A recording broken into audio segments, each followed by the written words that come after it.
उसमें हम चीज़ें बांटने गए थे। क्या चीज़ें बांटने गए थे? जो बच्चों की भी थी और मैंने खान के लिए 2 तस्बीह भी ली। वहाँ पे दिल नहीं लग रहा था खान के बगैर? ना।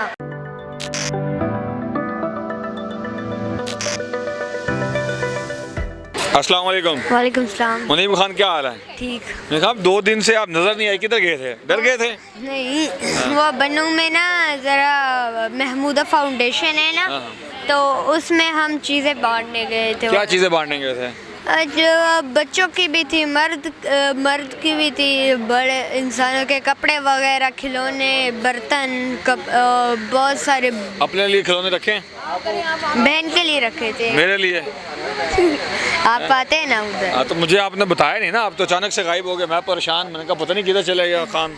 फिर आप वहाँ से वापस क्यों आ गए? आज सुबह तो आपकी फ़ोटोज़ लगी हुई थी, आप वहाँ वज़ीरिस्तान में हो, और अभी आप शाम को इधर आ गए, क्यों? वैसे ही बस दिल हो गया तो आने का आ गया, और मैंने खान के लिए 2 तस्बीह भी ली हैं। अच्छा, मेरे लिए तस्वीर नहीं लाए? नाज़रीन देख लें हैं? नहीं। अच्छा चलें, अगली दफ़ा ले आओगे? वहाँ पे दिल नहीं लग रहा था खान के बगैर? ना।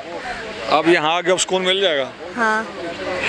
नाज़रीन देखें, नन्हे मुन्ने बच्चे 2 दिन के लिए यहाँ से बाहर गए इस्लामाबाद, और वहाँ से फिर बनू जाना पड़ा, और बनू से सीधा इधर वापस आ गया। अच्छा, वो दुआ खान किधर है? दुआ वो बनू है। बनू में? सॉरी, इस्लामाबाद। दुआ इस्लामाबाद में क्या कर रही है? वो बाबा के साथ तो आपके बगैर रह लेगी? हाँ। नाज़रीन देखें, ये बच्चों को कितना हौसला और हिम्मत है कि बहन भाइयों के छोटी छोटी उम्र के अंदर अलहदा हो जाना सिर्फ़ और सिर्फ पाकिस्तान की खातिर। ये बड़ा मुश्किल काम है, लेकिन करना है, और ये इम्पॉसिबल काम किया है इन्होंने बहुत। तब तक के लिए नेक्स्ट जब दुआ आएगी तो फिर हम आपकी दोबारा से मुलाकात कराएंगे। तब तक के लिए इजाज़त दीजिए, बहुत शुक्रिया, अल्लाह हाफ़िज़।